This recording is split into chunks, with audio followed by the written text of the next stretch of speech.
الحب لك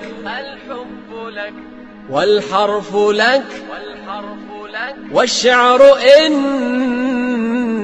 غنى فلك.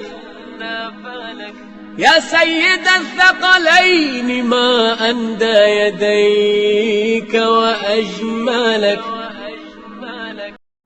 خدایا جز تو کسی را ندارم که با او درد دل کنم و از او بخواهم غم و رنجم را برطرف کند، نگاهم کند و دستم را بگیرد.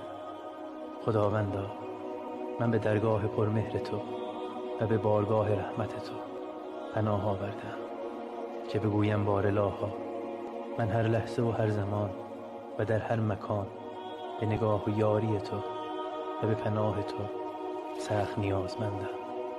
لطفا خودت معجزه‌ای کن و بر دل این بنده‌ات نظری کن. یا رسول الله فدای نام تو جان من، یا رسول الله فدای نام تو جان من. آرزویم روز حشر دار تو خواهان من، آرزویم روز حشر دار تو خواهان من. یا رسول الله فدای نام تو جان من، یا رسول